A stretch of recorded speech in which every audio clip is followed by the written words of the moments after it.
चरण बल्लभा गिरवरधारी जय।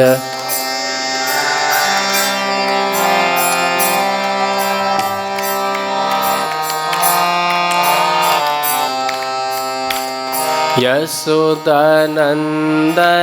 ब्रज जनरंजन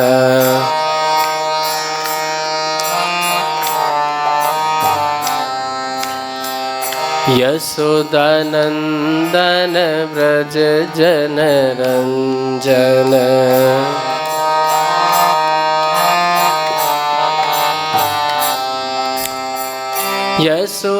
यशोदानंदन ब्रज जनरंजन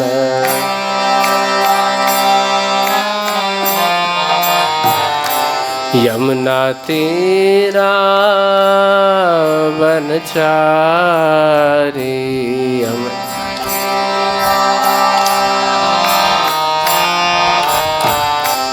यमुना तीरा वनचारी यमुना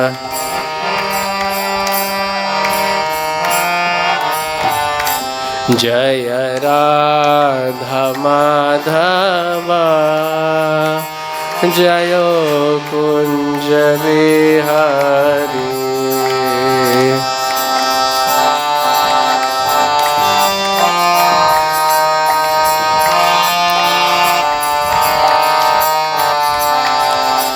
हरे कृष्णा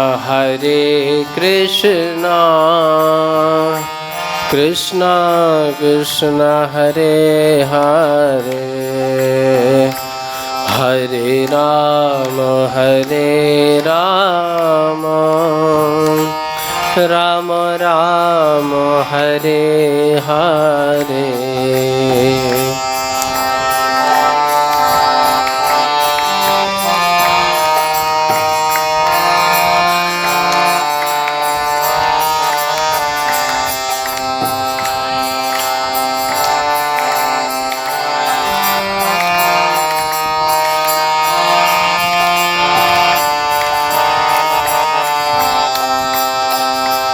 हरे कृष्णा कृष्ण कृष्ण हरे हरे हरे राम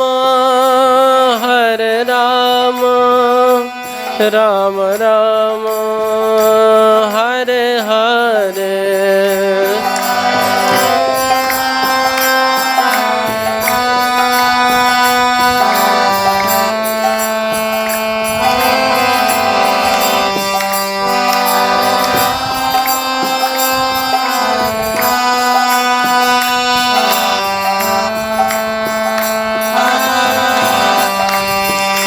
हरे कृष्णा कृष्ण कृष्ण हरे हरे हरे राम राम राम हरे हरे।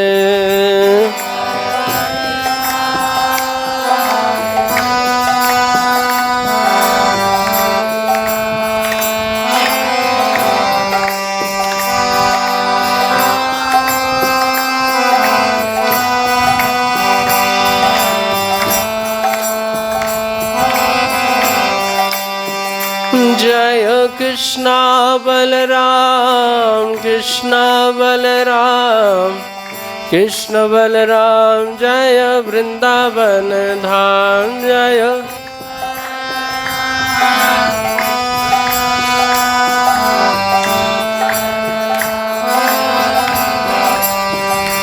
जय गौरनिताय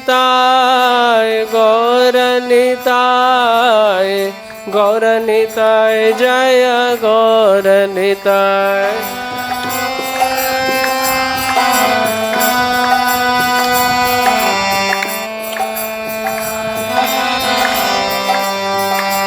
जय राधे श्याम ललिता विशाखा जय राधे श्याम जय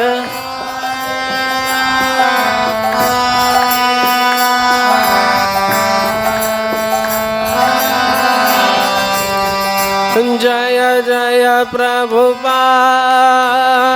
प्रभुपाद प्रभुपाद जय श्रील प्रभुपाद जय जय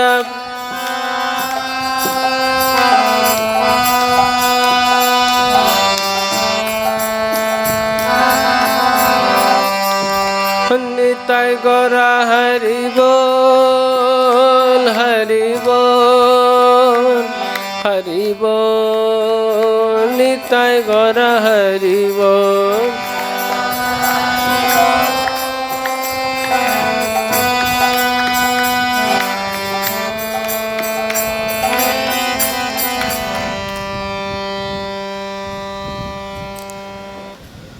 जय ओम विष्णुपाद परमहंस परिवजाकचार स्तोत्र सत Shri Shrimad his divine grace A C भक्ति वेदांत स्वामी श्रील प्रभुपाद की अनंत कोटि वैष्णव भक्त वृंद की नाम आचार्य हरिदास ठाकुर की प्रेम से कहो श्री कृष्ण चैतन्य प्रभु नित्यानंदा श्री अद्वैत गदाधर श्रीवासादि गौर भक्त वृंद की श्री श्री राधा कृष्ण गोप गोपीनाथ श्याम कुंड राधा कुंड गिरि गोवर्धन की ब्रज भूमि वृंदावन धाम की मथुरा धाम की पुरुषोत्तम क्षेत्र जगन्नाथपुरी धाम की नवदीप मायापुर धाम की गंगा माई की यमुना माई की भक्ति देवी की तुलसी महारानी की संवेद गौर भक्त वृंद की सभी एकत्रित भक्तों की जय जयकार हो हरे कृष्णा। सभी एकत्रित भक्तों की जय जयकार हो हरे कृष्णा।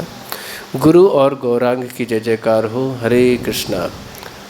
श्रीवास पंडित तिरुभाव महामहोत्सव की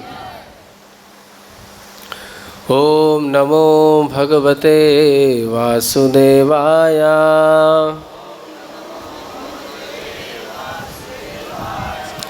ओम नमो भगवते वासुदेवाय।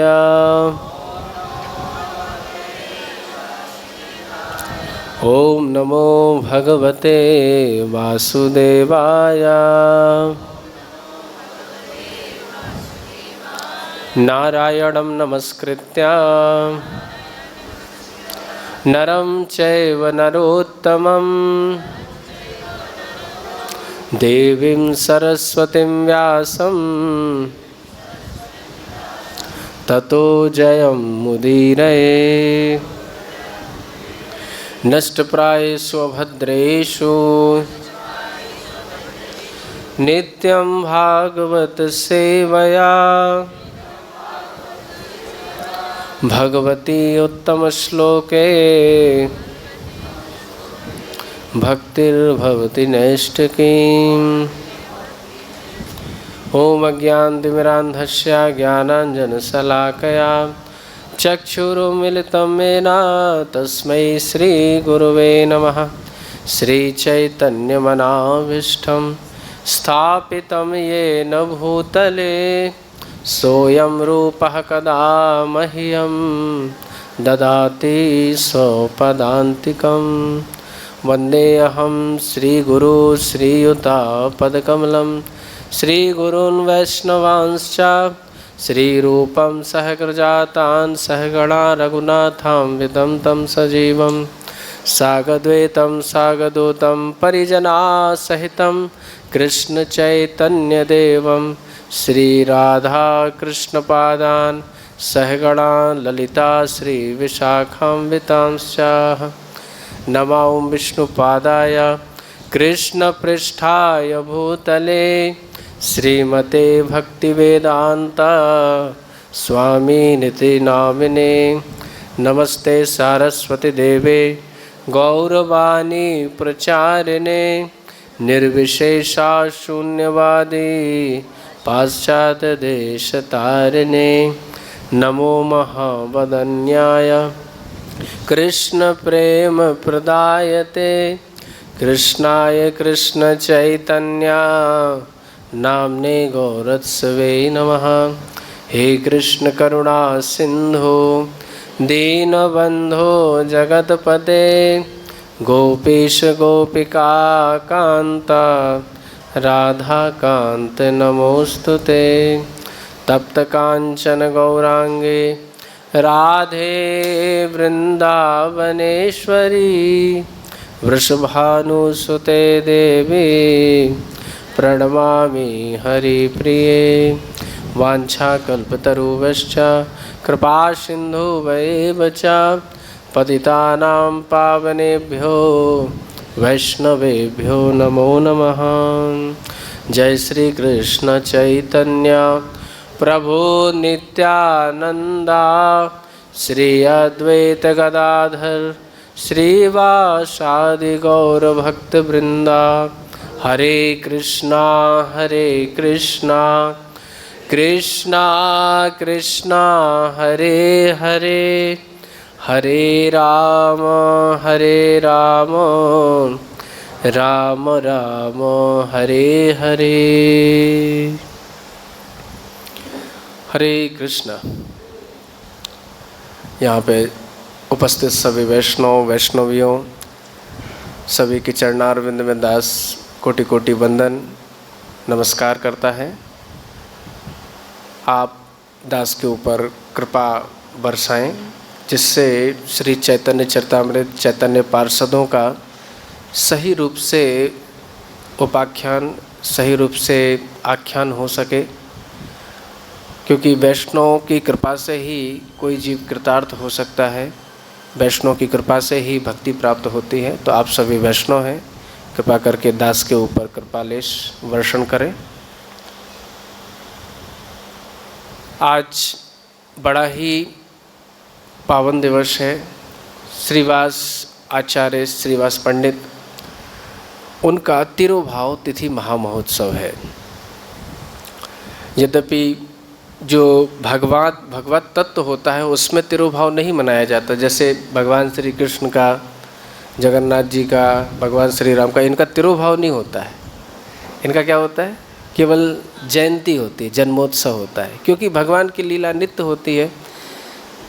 चाहे यहाँ रहे चाहे नित्य गोलोक में रहे, साकेत में रहे, उनकी निरंतर लीला चलती ही रहती है। इस लोक में नहीं तो दूसरे लोक में। लेकिन भक्तों की लीला कभी कभी विशेष प्रयोजन से भगवान के कहने पे भूधरा पे हुआ करती है, इसलिए भक्तों का क्या होता है? तिरुभाव होता है। यद्यपि भक्तों की लीला भी नित्य ही है जैसे भगवान की लीला है, लेकिन इस भूलोक में या फिर कहें इस ब्रह्मांड के लिए उनकी कभी कभी लीला होती है, इसलिए उनका तिरुभाव तिथि मनाया जाता है। यद्यपि वैष्णवों में ये परंपरा रही है कि वैष्णवों के लिए आविर्भाव से अधिक तिरुभाव तिथि अधिक महत्वपूर्ण है। क्यों? क्योंकि तिरुभाव में वह भक्त क्या करता है? स्वयं भगवान के धाम में चला जाता है। तो हो सकता है जैसे कई जीव होते हैं जो बद्ध जीव भी हैं, कई नित्य मुक्त भी हैं। अब श्रीवास पंडित इत्यादि तो क्या है? नित्य मुक्त जीव है। नित्य मुक्त जो जीव हैं उनमें तो ये बात लागू नहीं होती, लेकिन जो हमारे जैसे नित्यबद्ध कोटि के जीव हैं उन पे ये बात लागू होती है कि कभी हम लोग भक्ति में नहीं थे, या फिर कहें तो हमारा जो जन्म था इतना पवित्र नहीं था, लेकिन अगर कोई जीव भगवान की, वैष्णव की, गुरुदेव की कृपा हुई और भगवत धाम को जाता है तो उसका तिरुभाव तिथि बड़ा महत्वपूर्ण हो जाता है। क्योंकि जन्म तो पता नहीं किस अवस्था में हुआ, कैसे माता पिता रहे होंगे, क्या परिवेश रहा होगा, ये नहीं जानते।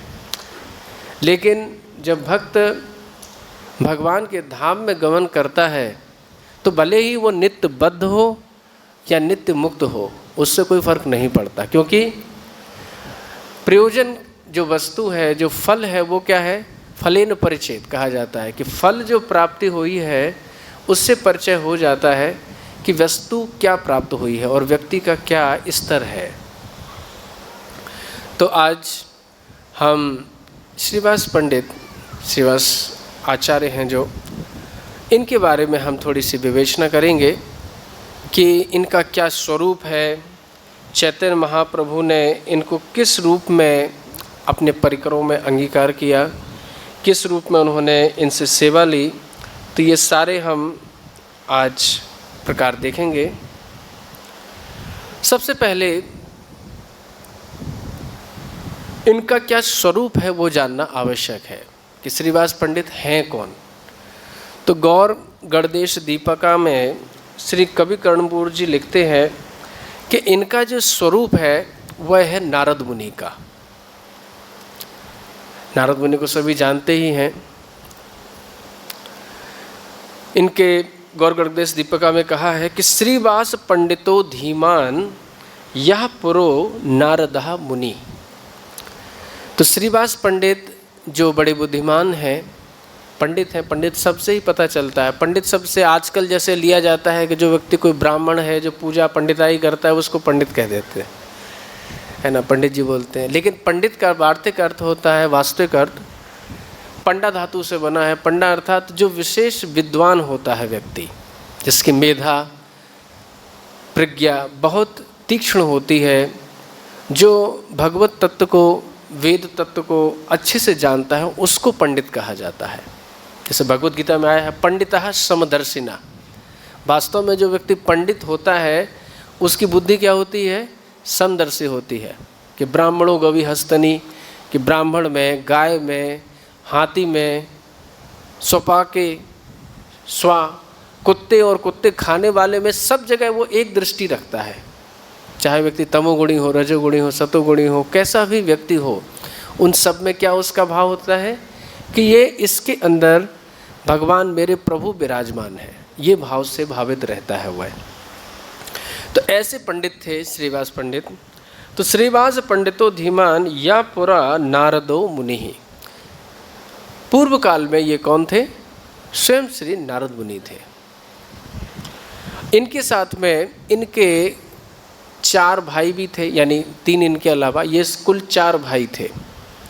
उनके नाम हैं श्रीवास, तो ये स्वयं ही हैं, श्री राम, श्रीपति और श्रीनिधि। ये 4 भाई थे। ये महाप्रभु के बहुत अधिक प्रेम करने वाले महाप्रभु के नित्य पार्षदों में से एक हैं। और जब महाप्रभु संकीर्तन किया करते थे तो ये चारों उसमें बहुत अच्छी सहभागिता दिखाते थे, बहुत अच्छा कीर्तन करते थे। क्योंकि आप जानते हैं जितने लोग भी मायापुर गए होंगे तो वहाँ पे श्रीवास आंगन एक ऐसा स्थान है जहाँ पे भगवान नित्य कीर्तन किया करते थे। मतलब भगवान जब तक गृहस्थ लीला में रहे, संभवतः 16 वर्ष से लेकर 24 वर्ष तक, तो इन 8-9 वर्षों में नित्य प्रति जो श्रीवास आंगन है वह उनका केंद्र रहा महाप्रभु का। और नित्य प्रति वहाँ पे जाके संकीर्तन, श्रीमद् भागवत की कथा और भगवान का यशोगान होता रहा। विशेष रूप से जो कलयुग का मुख्य धर्म है हरिनाम संकीर्तन, वो वहाँ पे प्रवर्तित होता रहा। तो श्रीवास पंडित का स्वरूप क्या है? श्री नारद मुनि का। अब श्रीवास पंडित क्या है तो उससे पहले नारद मुनि का तत्व समझना बहुत आवश्यक है। क्योंकि नारद मुनि एक ऐसे व्यक्तित्व है, वो पहले नित्य मुक्त अवस्था में नहीं थे, है ना। सभी लोग भागवत के मर्मज्ञ हैं, जानते ही हैं कि नारद मुनि अपना ही इतिहास व्यासदेव जी को बताते हैं कि मैं पहले कौन था। और जो उसमें इतिहास बताया है नारद जी ने, इतिहास सब समझते हैं आप लोग क्या होता है? इतिहास शब्द का अर्थ होता है इति धन हा धन आस। इति मतलब इस प्रकार, हा मतलब निश्चित रूप से, आस मतलब हुआ है। मतलब कोई घटना अगर पूर्व में निश्चित रूप से हुई है उसको इतिहास कहते हैं। जैसे मुख्य इतिहास 2 ही कहे गए हैं, एक तो है महाभारत और दूसरा श्री रामायण। क्योंकि ये घटनाएं साक्षात रूप से भगवान की सन्निधि में हुई है। महाभारत में भगवान श्री कृष्ण की लीला हुई और रामायण में तो सभी जानते हैं प्रभु श्री राम की लीला हुई है। तो इतिहास उन्होंने अपना स्वयं बताया। और अगर आप सप्तम स्कंद देखें तो उसमें नारद मुनि अपना और पिछला जन्म भी बता रहे हैं। मतलब इस जन्म में तो क्या हुआ था, दासी पुत्र होके आए थे। दासी पुत्र के पहले क्या थे? वो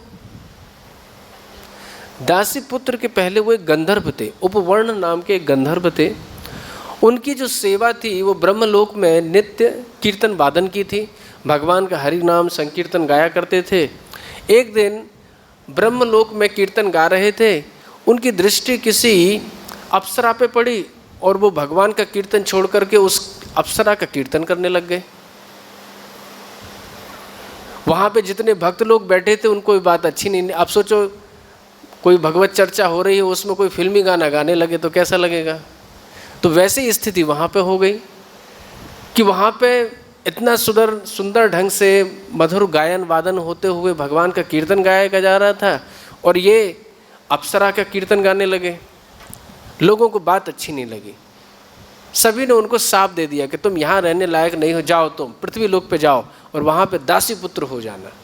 तो वही उपवर्ण नाम के जो गंधर्व थे वो क्या बन गए, दासी पुत्र बन गए। जब दासी पुत्र बने तो फिर आगे की कथा सब लोग जानते ही हैं कि किस प्रकार से उन्होंने वैष्णवों की सेवा का आलम्बन लिया, वैष्णव की सेवा की 4 मास तक। केवल 4 मास सेवा करने में क्या हो सकता है ये नारद मुनि सिखा रहे हैं। केवल चतुर्मास की बहुत महिमा है, अगर आप चतुर्मास की महिमा देखें तो बहुत, तो कैसे करना चाहिए वो नारद मुनि सिखा रहे हैं कि उन्होंने उन वैष्णव को सेवा सत्कार करते हुए, उनकी आज्ञा का पालन करते हुए, उनके मुखारविंद से हरि कथा श्रवण करते हुए 4 मास व्यतीत करे और उनकी ही आज्ञा से उच्छिष्ट लेपान अनुमोद तो दुजहा, कि वह उच्छिष्ट जो भोजन वो जो ब्राह्मण लोग, जो सन्यासी गण करते थे, भक्त लोग करते थे, उन्हीं में से कुछ थोड़ा थोड़ा प्रसाद मैं भी ले लिया करता था और उसी से इनको क्या हुई, दिव्य अवस्था प्राप्त हो गई। तो महाप्रसाद की तो महिमा ही अपरंपार है ना। भक्त पद धूलि, भक्त पद जल, भक्त भुक्त अवशेष, यही 3 ही महाबल भक्ति के सबसे 3 महाबल माने गए हैं कि भगवान का प्रसाद, और उस पर से भी कोई महाभागवत का अगर उच्छिष्ट प्राप्त हो जाए तो फिर कहना ही क्या। भक्तों के चरण दोहन, उसका तो कहना ही क्या है। और भक्त पद धूलि, भक्तों के चरण रज की तो अलग ही महिमा है। तो नारद मुनि को कृष्ण प्रसाद प्राप्त करके, भगवत प्रसाद प्राप्त करके, भोजन करके उनको विशेष स्थिति प्राप्त हो गई, भगवान का साक्षात्कार हुआ। यद्यपि एक ही बार हुआ है, यद्यपि कई लोग वहाँ पे विवेचना करते हैं कि देखो वहाँ पे लिखा है कि भगवान बोलते हैं कि कुयोगी नाम ना दर्शताम, कि जो कुयोगी हैं, जो अच्छे ढोंगी बाबा जैसे हैं, वो तो मेरा दर्शन नहीं करते हैं। और वहाँ पे चूँकि नारद मुनि को दर्शन प्राप्त हुआ है तो नारद मुनि कुयोगी नहीं है। बताया गया है कि मैंने तुम्हारी, भगवान वहाँ पे नारद मुनि को कहते हैं कि मैंने तुम्हारी लालसा को तीव्र करने के लिए तुम्हें एक बार अपना साक्षात्कार करा दिया है, कि जिससे तुम मुझे प्राप्त करने के लिए हमेशा दृढ़ प्रतिज्ञ रहो। कई बार भगवान हम साधकों के जीवन में भी ऐसी घटना करा देते हैं कि थोड़ा सा इतना सा एक किनका भर अपना कृपा माधुर्य या फिर अपना जो वात्सल्य है या फिर अपना प्रेम है हम लोगों को दे देते, एक किनका, एक छीत, और उससे ही क्या हो जाता है, हमारा भगवान के प्रति आकर्षण उत्पन्न हो जाता है। फिर हम संसार की तरफ पीछे मुड़ के नहीं देखते। यही घटना नारद मुनि के जीवन में हुई। चूँकि एक बार उन्होंने भगवत माधुर्य का, भगवान के धारणा के रूप में, भगवान के ध्यान के रूप में भगवान का साक्षात्कार किया था, यद्यपि समाधि में किया था, तो छटपटा गए कि आए अब मुझे कब दर्शन होगा। तो अब उस विशेष वस्तु को प्राप्त करने के लिए वो क्या करने लगे, प्रयास करने लगे। जब अंतिम समय आया, ब्रह्मा जी का रात्रि आई, तो पूरी जो पृथ्वी थी वो जलमग्न हो गई। जितने भी जीव थे वो ब्रह्मा जी के शरीर में, विराट पुरुष के शरीर में चले गए। जब पुनः सृष्टि हुई तो क्या होता है, फिर से नारद मुनि उत्पन्न होते। अभी जो दासी पुत्र थे अब वही उत्संगात नारदः जज्ञे। ब्रह्मा जी के 10 पुत्र हुए थे, पहले 10 पुत्र, उसमें से 9 तो पहले प्रजापति थे, 10 में कौन थे, श्री नारद मुनि थे। इस बार जो नारद मुनि है वो कोई एक सामान्य नारद मुनि कोई बालक नहीं है। कौन है, इस बार जो नारद मुनि जन्मे हैं वो भगवान के सक्तावेश अवतार है। आप श्रीमद् भागवतम का प्रथम स्कंद का 3य अध्याय पढ़ें तो उसमें जो 24 अवतारों की विवेचना होती है तो उस सूची में नारद मुनि का भी एक नाम आता है। सनक सनंदन सनातन इनका भी नाम आता है, नारद मुनि का भी नाम। तो नारद मुनि भक्त भी हैं और क्या है, भगवान के शक्तावेश अवतार भी हैं। भगवान के कई सारे शक्तावेश अवतार होते हैं, पृथु, व्यासदेव, परशुराम जी। तो इसी प्रकार से नारद जी भी हैं। नारद जी की ये सामर्थ्य है कि इस त्रिलोकी में, ना केवल पृथ्वी लोक में, त्रिलोकी में किसी को भी भक्ति प्रदान कर सकते हैं, किया भी है। पृथ्वी पे तो ना जाने कितने को, ध्रुव को किया, प्रहलाद को किया। जबकि अगर ध्रुव को देखा जाए तो वो तो कैसे थे, अर्थार्थी थे। भगवान का प्रेम प्राप्त करने के लिए भजन नहीं कर रहे थे। किस लिए भजन कर रहे थे? कि अपने दादा ब्रह्मा जी से भी अधिक बड़ा पद प्राप्त करने के लिए वहाँ पे क्या कर रहे थे, वो तपस्या कर रहे थे। लेकिन फिर भी चूंकि एक निष्ठा थी, यहाँ पे जो बात है, सिद्धांत है, अगर कोई भजन में एक निष्ठ रहता है और भगवान का निरंतर जाप करता है, भगवान को प्राप्त करने के लिए दृढ़ प्रतिज्ञ होता है, तो उसको भी प्रेम भक्ति प्राप्त हो जाती है। भगवान का माधुरी कुछ ऐसा है, भगवान का अगर कोई साक्षात्कार कर लेता है, दर्शन प्राप्त कर लेता है, तो आर्त अर्थार्थी जिज्ञासु ज्ञानी कुछ भी हो, अंत में जाके उसका पर्यवसान किसमें होता है कि भगवान का प्रेम प्राप्त कर ही लेता है। तो नारद मुनि इस स्तर पे आ चुके हैं कि अब वो इस त्रिलोकी में किसी को भी भक्ति देते हैं। देवताओं को भी भक्ति दी, नल कुबेर मणिग्रीव दशम स्कंद का प्रसंग है ना। तो देवताओं में प्राय भक्ति देखी नहीं जाती है, क्योंकि वो भोग योनि है। देवता लोग भोग विलासिता में ही अपना जीवन व्यतीत करते हैं, कि वहाँ पे आयु इतनी अधिक होती है और इंद्रियों में इतना सामर्थ्य होता है कि रोग धोग तो कुछ होते नहीं हैं, और जितने भी विषय रहते हैं सब भोगने के लिए उपलब्ध रहते हैं। तो उनको तो भक्ति करने का अवकाश ही नहीं रहता, समय ही नहीं है उनके पास। प्राय जितने भी धनिक वर्ग होते हैं उनसे आप बोलिए कि भाई आपके पास तो इतना धन है कि आपकी 100 पीढ़ियाँ खा लेंगी, आप बैठ के जप क्यों नहीं करते? तो उनको तो संसार भोगने से समय मिले जब तो वो जप करेंगे। तो नारद मुनि ने नल कुबेर मणिग्रीव के ऊपर भी कृपा की, और ऐसी कृपा की कि वैसी कृपा बहुत कम जीवों के ऊपर देखने मिलती। जैसे नारद जी हैं, ध्रुव है, प्रहलाद है, और भी कई लोगों को इन्होंने भक्ति जो प्रदान की। जैसे प्रचेता है, प्रचेतागण को भी इन्होंने नारद मुनि ने भक्ति प्रदान की, या फिर कहें शिव जी के माध्यम से भक्ति प्रदान करवाई गई। या फिर जो दक्ष इत्यादि हैं इनको भी इन्होंने भक्ति प्रदान की। तो कई प्रकार के लोगों को इन्होंने भक्ति प्रदान की है। प्राचीन बरही को इन्होंने भर दी, चतुर्थ स्कंद में कथा आती है, जो ध्रुव के वंशजों में है उनको भक्ति प्रदान की। लेकिन नल कुबेर मणिग्रीव को जैसी कृपा प्रदान की, वैसी कृपा बहुत कम लोगों को प्राप्त हुई। क्योंकि पहले तो वृंदावन में आना, गोकुल में आए, है ना, 2 वृक्षों के रूप में, और फिर अब वो तो कब से रह रहे होंगे, मतलब जब कृष्ण के जन्म से भी पहले जब नंद बाबा नहीं आए होंगे, है ना। नंद बाबा पहले कहाँ रहते थे? नंद भवन में, यानी कि जो नंदगांव है वहाँ रहा करते थे। जब केसी दैत्य का बहुत अधिक तांडव होने लगा, बहुत अधिक कर वसूलने लगा, बहुत अधिक प्रताड़ित करने लगा, तो फिर नंद बाबा के जो पूर्वज हैं यानी पर्जन्य महाराज इत्यादि, वो कहाँ जाते हैं? गोकुल में आ जाते हैं। फिर गोकुल में रहने लगते हैं। फिर गोकुल में ही कन्हैया का जन्म होता है। तो कन्हैया के जन्म से पहले, कृष्ण के कई जन्म से, मतलब नंद बाबा और नंद बाबा के पहले जो पर्जन्य महाराज थे, उनके समय से ये वृक्ष थे, नल कुबेर मणिग्रीव के रूप में जो है।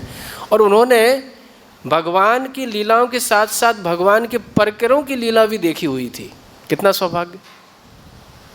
मतलब नंद बाबा किस प्रकार से नंदगांव में या फिर कहें गोकुल में रह रहे हैं, सभी ब्रजवासी किस प्रकार से भगवान के प्रति चेष्टाएं कर रहे हैं, सब कुछ उन्होंने देखा हुआ है।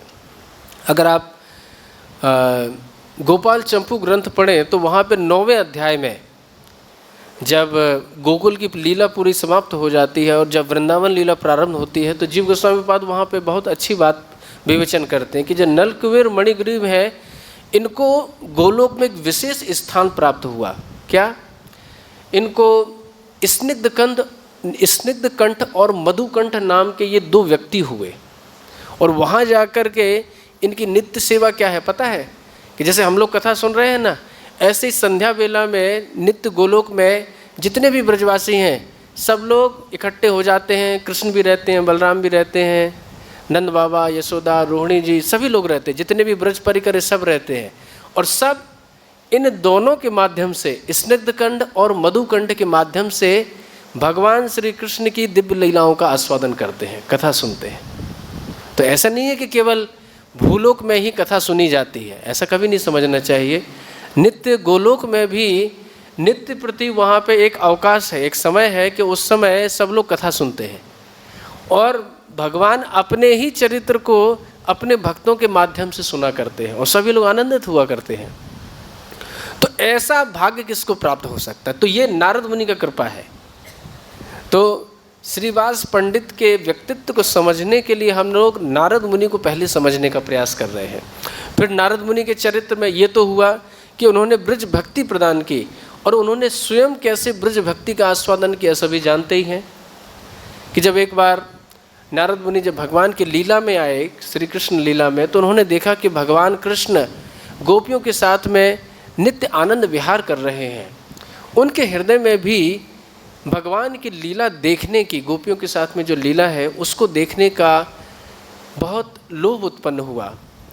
उन्होंने गोपियों से याचना भी की कि हमें भी यह कृपा प्रसाद दीजिए। गोपियों ने कहा ठीक है, तुम एक काम करो, जो कुसुम सरोवर गोवर्धन तलहटी पे आता है उसके निकट में ही जाकर के तुम थोड़े दिन तपस्या करो, फिर जब तुम्हारी तपस्या पूर्ण होगी, जब तुम शुद्ध हो जाओगे, हमारी लीला को देखने के योग्य हो जाओगे, तो हम तुम्हें फिर अवसर प्रदान करेंगे। नारद मुनि अभी वर्तमान में जो नारद कुंड है वहाँ पे जाकर तपस्या करने लगते हैं। तपस्या जब उनकी पूर्ण होती है, तपस्या नहीं है ये, क्या है, लालसा उत्पन्न करने की एक तरकीब है ना, कि जब तक कृष्ण को देखने की या कृष्ण की लीलाओं को देखने की या कृष्ण परिकरों को जानने की लालसा उत्पन्न नहीं होगी तब तक व्यक्ति भक्ति का आस्वादन प्राप्त नहीं करता है। तो नारद मुनि के अंदर ब्रज भक्ति को देखने की लालसा उत्पन्न की जा रही है और उसको तीव्र किया जा रहा है तपस्या के माध्यम से। जब उनकी लालसा प्रगाढ़ हो गई तब जाके गोपियों ने, और कहा जाता है कि जो गोपेश्वर महादेव हैं उनकी कृपा के माध्यम से उन्होंने कुसुम सरोवर में स्नान किया और फिर वह नारदीय गोपी बन गए और उन्होंने भगवान का जो मधुर लीला का आस्वादन है वो भी प्राप्त किया। तो इस प्रकार से नारद मुनि एक ऐसे व्यक्तित्व है कि जो भगवान के सर्वोच्च लीला में प्रवेश कर गए। और कहाँ से प्रवेश किए? कि जो व्यक्ति इस संसार में ही एक गंधर्व था, गंधर्व कोई विशेष योनि नहीं है, ऐसा नहीं कि गंधर्व लोग के जो लोग रहते हैं वो भगवान के शुद्ध भक्त बन जाते हैं, ऐसी कोई बात नहीं है। लेकिन भक्तों का सानिध्य प्राप्त करके जो चतुर्मास में उन्होंने सेवा की थी उसका इतना फल हुआ कि भगवान के धाम में गए, भगवान के इस धाम में भी भगवान की लीला का आस्वादन किया और भगवान की जो लीला, कौन सी लीला? परिशिष्ट लीला। कहा जाता है कि जो कृष्ण लीला है जो आज से 5000 वर्ष पूर्व हुई है उसी का परिशिष्ट भाग गौर लीला है। जब श्री कृष्ण सोचते हैं कि हाय, मैंने अपनी सारी लीलाओं का आस्वादन लिया लेकिन मैं एक चीज़ से तो वंचित ही रह गया। क्या? क्योंकि मैं ये नहीं जानता कि मेरा अपना आस्वादन कैसा है। कभी कभी भगवान के हृदय में ये इच्छा जागृत हो जाती है कि गोपियाँ, राधा रानी और ब्रज कर परिकर मेरे साथ में मेरी सेवा करके, मेरे साथ में विलास करके, मेरे साथ में आदान प्रदान करके क्या सुख भोगते हैं, मैं भी उस सुख को भोगना चाहता हूँ। तो भगवान के हृदय में भी ये लालसा उत्पन्न हुई। साथ में और भी कुछ अन्य लालसाएं उत्पन्न हुई कि मेरा जो भाव है वो तो मुझे मालूम है, राधा रानी का क्या भाव है, ये किस भाव में मुझे भजती हैं, जब ये भजती हैं, जब मेरा ध्यान करती हैं तो इनको क्या आनंद प्राप्त होता है। तो ये सारा आस्वादन जो आंतरिक प्रसंग है, आंतरिक भावना है भगवान श्री कृष्ण के हृदय में, उसका आस्वादन प्राप्त करने के लिए भगवान श्री कृष्ण ही किस रूप में आविर्भूत हुए? श्रीमन चैतन्य महाप्रभु के रूप में। तो श्रीमन चैतन्य महाप्रभु की लीला कोई अलग लीला नहीं है, ये कृष्ण लीला ही है, कृष्ण लीला का परिशिष्ट भाग है। और विशेष रूप से इस लीला के माध्यम से भगवान ने क्या किया, हम सभी को प्रेम दान प्रदान किया। और कौन सा प्रेम? ऐसा नहीं है कि चैतन्य महाप्रभु से पहले भक्ति नहीं हुआ करती थी, भक्ति होती थी। श्रीमान रामानुजाचार्य आए, मध्वाचार्य आए, निम्बर्काचार्य आए, विष्णु स्वामी आए, शंकराचार्य भगवत पाद आए, कई लोग आए, है ना। सभी ने भक्ति का प्रचार किया और सभी लोग जो नारायण विष्णु नारायण भक्ति है, लक्ष्मी नारायण भक्ति है, उसका बहुत अच्छे से प्रचार किया। लेकिन जो ब्रज भक्ति है कि गोकुल में जाकर के भगवान श्री कृष्ण के साथ में कैसे आस्वादन प्राप्त होता है, ये अनर्पित चरम भक्ति किसी को प्राप्त नहीं हो रही थी। तो ब्रज भक्ति सिखाने के लिए कि गोकुल में जाकर के, गोलोक में जाकर के किस प्रकार से जीव भगवान का नित्य पार्षद हो सकता है और कैसे भगवान जो साक्य भाव में या फिर वात्सल्य भाव में या फिर कहे माधुर्य भाव में जो अपने परिकरों के साथ में लीला आस्वादन करते हैं, वो क्या आस्वादन है, ये तो पृथ्वीवासियों को मालूम ही नहीं है। तो भगवान स्वयं अपना प्रेम दान करने के लिए, तो जो महाप्रभु की लीला में है, महाप्रभु की लीला एक विशेष लीला है कि जिसमें सभी रसों का समागम है, जिसमें शांत रस भी है, दास्य रस भी है, वात्सल्य भी है, साक्य भी है और माधुर्य रस भी है। प्राह जो कई लोग विवेचनाएं करते हैं वो इसी प्रकार की करते हैं, केवल माधुर्य रस का दान करने के लिए है। बोले नहीं, चैतन्य महाप्रभु ने सभी प्रकार के रसों का दान किया। हाँ, माधुर्य रस का विशेष दान किया जो आज तक बिल्कुल प्राप्त ही नहीं था, वो बात अलग है, लेकिन उसके साथ में उन्होंने सभी रस को प्रदान किया। और सभी रस को प्राप्त करने के बाद फिर जो जिस भाव में रहता है, क्योंकि हो सकता है कोई व्यक्ति साक्य भाव में हो सकता है कोई व्यक्ति वात्सल्य भाव में हो, कोई हो सकता है माधुर्य परिकर में हो, कोई दास्य में भी हो सकता है, कोई शांत में भी हो सकता है, सभी परिकर हैं। और ब्रज में ऐसा है कि सभी लोगों को अलग अलग प्रकार की सेवाएं होती हैं, अलग अलग भाव के अनुसार। तो वो चैतन्य महाप्रभु के द्वारा सिखाई गई। तो जब चैतन्य महाप्रभु ने अवतार ग्रहण किया था आज से 500 वर्ष पूर्व, तो चैतन्य महाप्रभु के पूर्व में बहुत सारे पार्षद पहले ही अवतार ले चुके थे। जैसे भगवान कृष्ण आए थे, तो भगवान कृष्ण के आने से पहले बलराम जी आ गए थे, योग माया आ गई थी, भगवान के जितने भी नित्य परिकर थे, ब्रजवासी गण थे, वो आई गए थे। नंद बाबा, यशोदा मैया, नंद बाबा के जितने भाई हैं, उपनंद गोप, अभिनंद गोप, सनंद गोप, नंदन गोप, सभी लोग पहले ही प्रकट हो चुके थे। ठीक इसी प्रकार से जब चैतन्य महाप्रभु जगन्नाथ मिश्र और सची माता के यहाँ पे प्रकट हुए, तो उससे पहले जितने भी परिकर थे प्रायः सब लोग प्रकट हो चुके थे। चैतन्य महाप्रभु सबसे बाद में प्रकट हुए अपनी लीला का विस्तार करने के लिए। तो श्रीवास पंडित पहले श्रीहट्ट क्षेत्र में रहा करते थे। जो बंगाल के हैं वो जानते हैं कि उसकी क्या भौगोलिक स्थिति है, मायापुर से पास में ही है, ज़्यादा दूर नहीं है। तो पहले श्रीहट्ट में रहते थे। जब उनके हृदय में ये स्फूर्ति आई कि भविष्य में श्रीमन चैतन्य महाप्रभु का अवतार होने वाला है, तो वो नवद्वीप में आ जाते हैं, मायापुर आ जाते हैं। और मायापुर में आकर के जो अद्वैताचार्य रहते हैं उनके निकट में ही जाकर के नित्य प्रति श्रीमद् भागवतम सुनते, हरिनाम संकीर्तन किया करते। ये नित्य प्रति ये लोग किया कर रहे थे। जब अद्वैताचार्य ने, श्रीवास पंडित और अन्य भक्तों ने बहुत अधिक भगवान को पुकारना प्रारंभ किया कि हे प्रभु, अब तो कलयुग चरम अवस्था में प्राप्त होने लगा है, अब तो आपको अवतार लेना ही पड़ेगा। तो तब जाके चैतन्य महाप्रभु पूर्णिमा के दिन, गौर पूर्णिमा के दिन प्रकट हो जाते हैं, फागुन पूर्णिमा को। जैसे ही चैतन्य महाप्रभु प्रकट होते हैं तो श्रीवास और श्रीवास की जो पत्नी है श्री मालिनी जी, वह है जगन्नाथ मिश्र और सची माता के घर पे जाती रहती हैं। सची माता को शिक्षा देती रहती हैं कि बालक का किस प्रकार से लालन पालन करना है। और जिस प्रकार से रोहिणी जी का एक भाव है ब्रज परिकरों में, जैसे रोहिणी जी यशोदा मैया को हमेशा ही क्या करती हैं, सहायता करती रहती हैं। उनकी जितनी भी सेवाएं हैं बटी हुई हैं कि जैसे कभी यशोदा मैया रसोई करती हैं तो रोहिणी जी बच्चों को देख रेख करती हैं और अन्य चीज़ें करती हैं। तो इसी प्रकार से मालिनी भी नित्य प्रति सची माता के घर में जाती और उनका हाथ बटाती रहती, तो उनका बहुत विशेष योगदान है।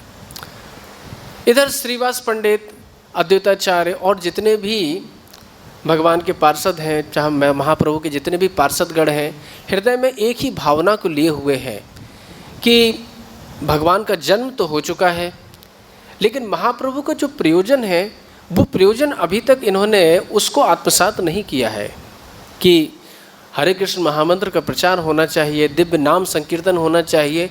ये तो ये कर नहीं रहे हैं, क्योंकि महाप्रभु जब जन्मे थे तो क्या कर रहे थे, बाल्य लीला में, विशेष रूप से जो किशोर अवस्था की जो लीला है उसमें अपना विद्या विलास को प्रकट कर रहे थे। कभी यहाँ तर्क करते, कभी वहाँ पर तर्क करते, कभी इसको परास्त करते, कभी उसको परास्त करते। न्यायक, बड़े भारी न्यायक थे और कोई भी उनके सामने टिक नहीं पाता था। सब लोग जानते हैं केशव कश्मीर आए थे तो कैसे उनको परास्त कर दिया था भगवान ने, ऐसे ही बातों बातों में। तो इस प्रकार से भगवान की ख्याति एक महान तार्किक के रूप में हो गई थी। ये बात जितने भी महाप्रभु के नित्य परिकर थे, अद्वैताचार्य, श्रीवास पंडित, इनको अच्छी नहीं लग रही थी। ये लोग बार बार भगवान से प्रार्थना कर रहे थे कि प्रभु कुछ लीला करिए कि जिससे गौरहरि को भगवान के नाम में रुचि उत्पन्न हो जाए और ये भगवान का नाम संकीर्तन होने लगे। जब जगन्नाथ मिश्र का असमय में देहांत हो जाता है तो चैतन्य महाप्रभु गया जाते हैं और गया जैसे ही जाते हैं तो एक दिव्य लीला करते हैं। क्या? ईश्वरपुरी के माध्यम से दीक्षा लेने की। जब ये ईश्वरपुरी के निकट जाते हैं और ईश्वरपुरी से दीक्षा की याचना करते हैं तो ईश्वरपुरी बहाने से इनसे पूछते हैं कि अच्छा आप कौन सा मंत्र मुझसे चाहते हैं, कौन सी दीक्षा चाहते हैं। तो सबसे पहले निमाई इनको बताते हैं कि हे गुरुदेव, मैं यह मंत्र आपसे चाहता हूँ, क्योंकि ये तो स्वयं प्रभु हैं, भागवत में लिखा हुआ है कृष्णम वंदे जगत गुरु, कि जगत गुरु है, उनको कौन गुरु बना सकता है, उनका तो कोई गुरु नहीं हो सकता। तो भगवान ही बहाने से पहले क्या करते हैं, उनके कान में बोलते हैं या फिर उनको प्रत्यक्ष रूप से बोलते हैं कि आप मुझे ये मंत्र दीजिए। तो क्या किया, पहले चैतन्य महाप्रभु ने ईश्वरपुरी पाद को मंत्र दिया और ईश्वरपुरी पाद ने वही मंत्र फिर इनको लौटा दिया। जैसे ही इन्होंने ईश्वरपुरी मात से हरे कृष्ण महामंत्र को सुना और दीक्षा ग्रहण की, इनकी तो भाव दशा ही बदल गई। कहते हैं कि वह मंत्र तुम्हें दिव्य गोसाई, अरे गोसाई तुमने मुझे क्या मंत्र दे दिया, जपे तो आमी हो बातुल, कि मैं तो जपते जपते एकदम पागल सा हो रहा हूँ। कभी मेरे अश्रु आते हैं, कभी मैं यहाँ भागता हूँ, कभी यहाँ भागता हूँ, क्या हो गया है, तुमने कौन सा मंत्र दे दिया है। ईश्वर प्रभुपाद तो एकदम प्रसन्न हो जाते हैं कि चलो एक व्यक्ति तो ऐसा मिला जो हरिनाम को जपने योग्य है और जो हरिनाम को जपते हुए भावावेश में आ जाता है। क्योंकि हरिनाम संकीर्तन करने वाले, नाम जप करने वाले बहुत सारे लोग हैं, लेकिन इस अवस्था में प्राप्त करने वाले करोड़ों अरबों में से एक दो ही हुए करते हैं। तो वह दशा श्रीमद् चैतन्य महाप्रभु में दिखने लगी। अब तो जैसे ही चैतन्य महाप्रभु नवद्वीप लौट करके आते हैं, चैतन्य महाप्रभु एक अध्यापक का कार्य कर रहे थे। जितने भी उनके शिष्यगण हैं उनसे व्याकरण पढ़ने के लिए आते हैं। अब तो ये जो भी व्याख्या करते केवल कृष्ण नाम की व्याख्या करते, कोई कुछ भी सूत्र पूछता उनको हरे कृष्ण महामंत्र के माध्यम से ही समझाते कि देखो अंतोगत्ता कृष्ण ही सार है और उसकी जितनी भी व्युत्पत्ति, जितने भी व्याकरण सूत्र हैं उनको हरि नाम में भी परिवर्तित कर देते कि हरि नाम ही समझाते। शिष्यों को ऐसा लगा कि गुरुजी तो हमारे पागल हो गए लग रहा है, अरे हम तो व्याकरण पूछ रहे हैं और ये हमें भगवान का नाम सुखा रहे हैं। प्रायः जितने भी शिष्य थे अधिकांश चले गए। जो परम भाग्यशाली थे, जो भगवान के नित्य परिकर थे, मुरारी गुप्त इत्यादि, वो भगवान के साथ में ही रह गए। अब तो भगवान में हरिनाम संकीर्तन की लालसा उत्पन्न हो गई। नित्य प्रति श्रीवास आंगन में आने लगे। जो श्रीवास पंडित का घर है, आप मायापुर में जाएंगे तो बड़ा दिव्य स्थान है और उस स्थान में अद्यावधि कहते हैं कि नित्य प्रति भगवान चैतन्य महाप्रभु आज भी वहाँ उपस्थित रह के हरिनाम संकीर्तन करते हैं। पहले महाप्रभु ने जो संकीर्तन प्रारंभ किया था वो केवल अपने निज पार्षद, जो एकदम निकटतम पार्षद हैं, उनको साथ में लेकर किया।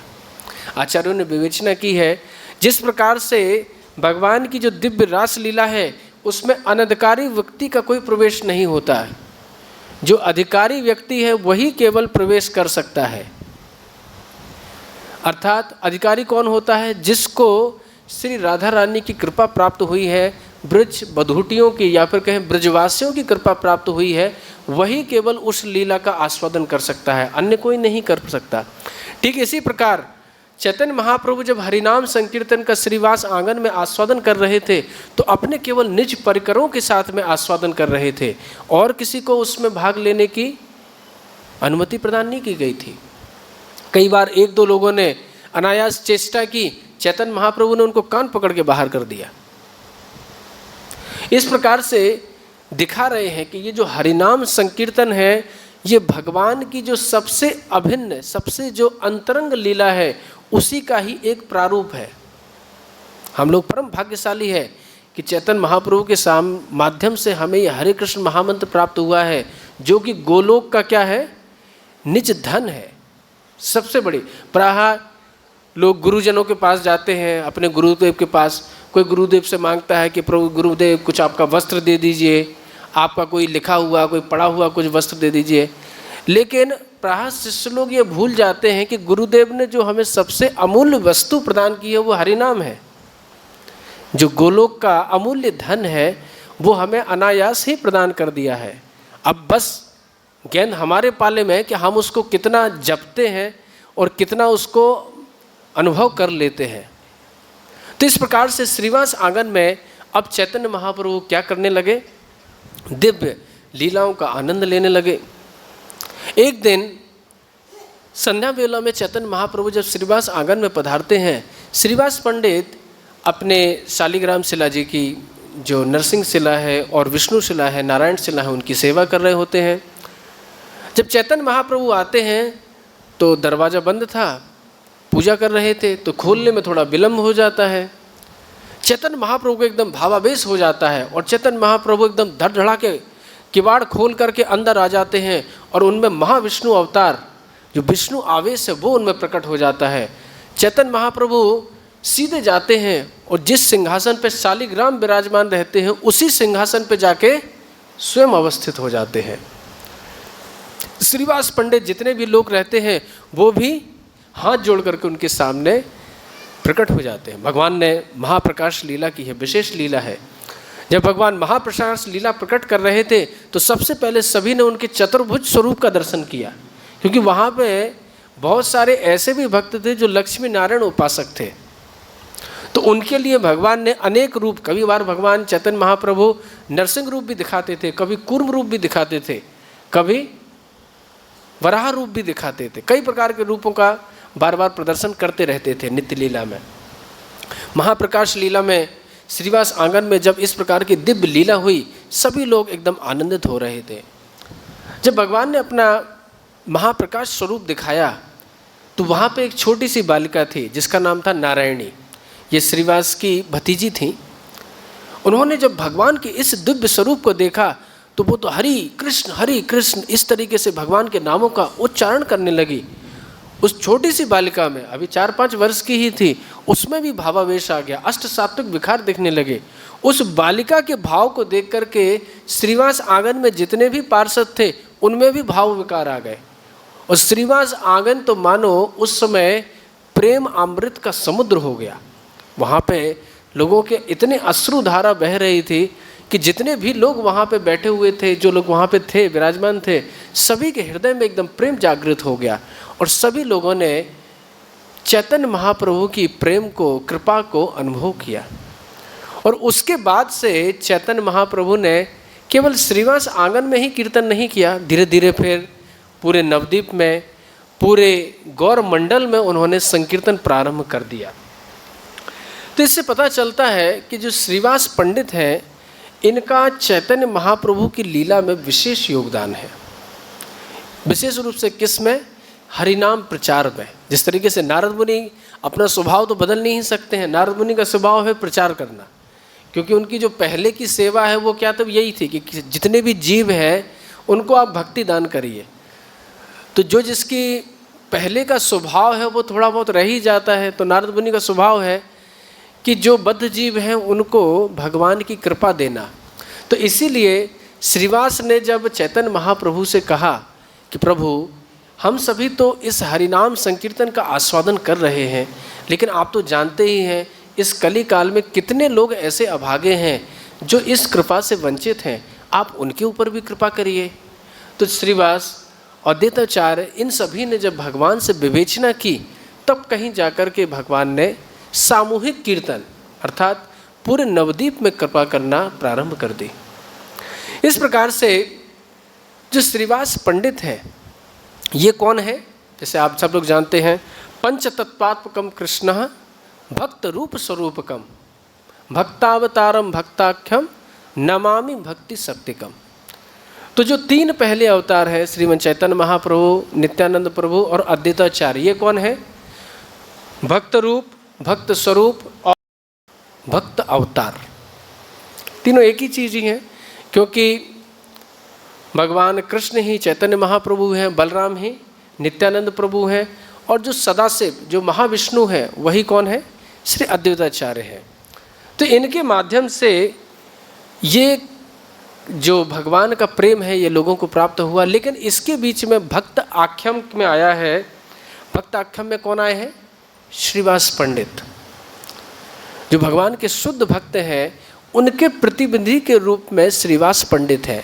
मानो ये पंच तत्व में जो चैतन्य महाप्रभु हैं, नित्यानंद प्रभु, अद्वैताचार्य, गदाधर पंडित और श्रीवास, ये दर्शा रहे हैं कि भगवान की कृपा भगवान के शुद्ध भक्तों के माध्यम से मिलती है।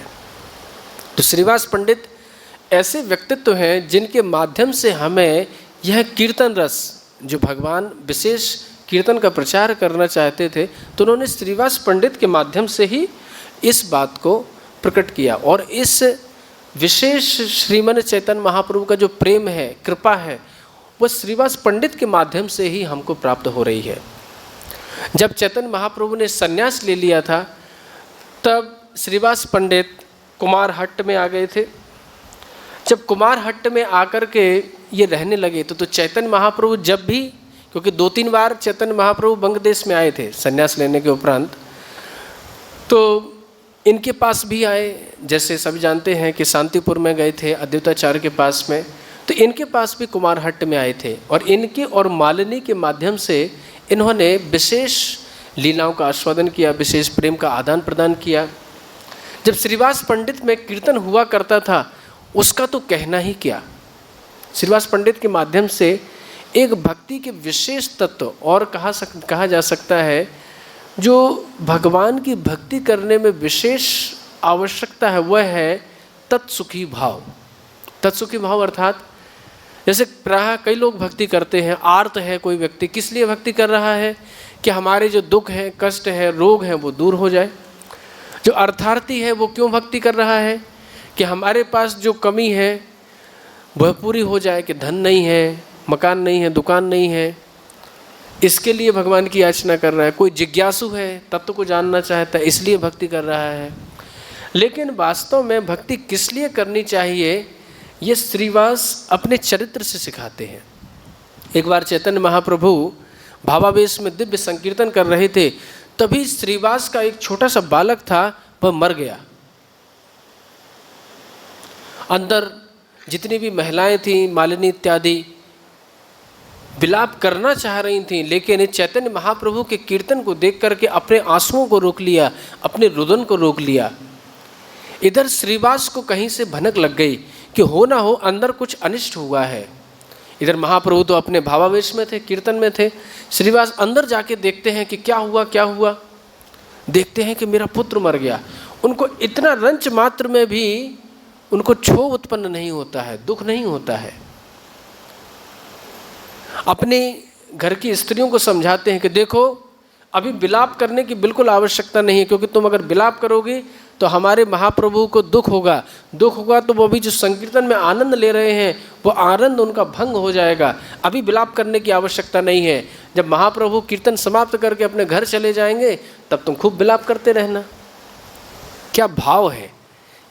हमें थोड़ा सा दुख प्राप्त होता है, कभी बुखार आ गया, सर्दी खांसी हो गई, कुछ बीमारी हो गई, उतने में ही अपना भजन छूट जाता है। भगवान के सुख का हम विचार नहीं करते, अपने सुख का ही विचार आने लगता है। लेकिन यहाँ पे कितना भाव है कि महाप्रभु के सुख में विघ्न नहीं आना चाहिए। भले ही मेरा पुत्र मरे तो मरे, अरे भाई जीव तो वैसे ही जन्म लेता है मरता है, आज नहीं तो कल इसको मरना ही था। आज इतनी अच्छी सदगति प्राप्त हुई है कि जहाँ पे महाप्रभु स्वयं संकीर्तन कर रहे हैं, उनका संकीर्तन सुनते सुनते महाप्रभु का दर्शन करते करते ये व्यक्ति प्राण त्यागा है, निश्चित ही इसको उत्तम गति प्राप्त होगी। दुख करने की कोई बात नहीं है। जब संकीर्तन समाप्त हुआ तो चैतन्य महाप्रभु श्रीवास से बोलते हैं, श्रीवास अभी तक तो कीर्तन में बहुत आनंद आया करता था, लेकिन आज वैसा आनंद नहीं आया, क्या बात हुई। किसी ने महाप्रभु से कहा, महाप्रभु श्रीवास का जो छोटा पुत्र है वो मर गया है। महाप्रभु को बड़ा दुख लगा कि हाय इतनी बड़ी बात हो गई और श्रीवास तुमने मुझसे कहा नहीं। महाप्रभु को बहुत दुख हुआ। महाप्रभु उस बालक के पास में जाते हैं। महाप्रभु जैसे ही अपना हाथ उसके ऊपर फेरते हैं वह बालक फिर से जी जाता है।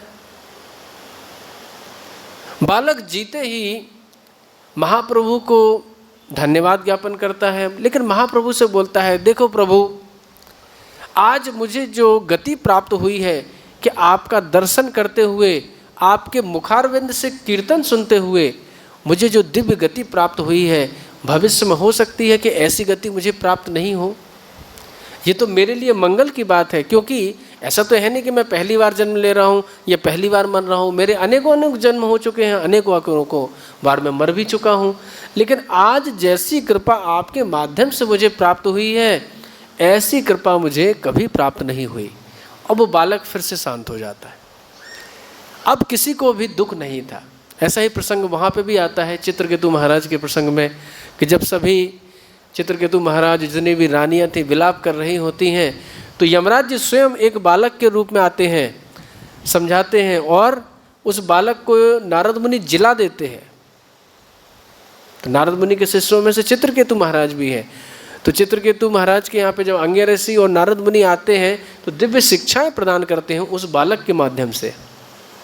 जब वह बालक चित्रकेतु महाराज में निराशक्ति प्रदान करता है, निराशक्ति दिखाता है, तो चित्रकेतु महाराज भी विरक्त हो जाते हैं। तो भगवान अपने भक्तों को विरक्त करना जानते हैं। तो इस प्रकार से चैतन्य महाप्रभु की कृपा में श्रीवास पंडित का बहुत बड़ा योगदान है। सबसे बड़ा योगदान तो है हरिनाम के प्रचार में, और दूसरा सबसे बड़ा जो सीख दे रहे हैं हम भक्तों को, वो क्या सीख है कि किस प्रकार से भगवान की तत्सुखी भाव से सेवा करना चाहिए। तो ये श्रीवास पंडित के चरित्र से भगवान के नित्य परिकर हैं, भक्त आख्यम शुद्ध भक्त की भूमिका निभा रहे हैं, और भगवान के नित्य परिकरों में से होकर के हमें सेवा की परिपाटी, यानी सेवा कैसी करनी चाहिए, किस प्रकार से तत्सुखी भाव में भावित होकर भगवान की भजन करना चाहिए, कीर्तन करना चाहिए, वो सिखा रहे हैं। क्योंकि हमारे जो कीर्तन है, जो हम भगवान की सेवा कर रहे हैं, जो साधन भक्ति कर रहे हैं, उसका उद्देश्य क्या है? उसका उद्देश्य है कि भगवान प्रसन्न हो। तो ये भाव ये श्रीवास पंडित के चरित्र से हम सीख सकते हैं। तो मैं अपनी वाणी को यहीं विराम देता हूँ। किसी का कोई प्रश्न है तो पूछ सकते हैं। हाँ, माता जी पूछ रही हैं।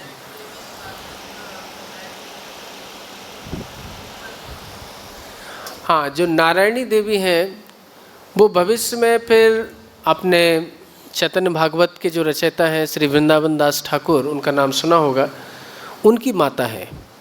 नारायणी का बड़ा भाग्य, चैतन्य महाप्रभु का उच्छिष्ट रोज प्राप्त हुआ करता था उनको, और भविष्य में जाकर के उन्होंने एक पुत्र को जन्म दिया था, वही वृंदावन दास ठाकुर हुए।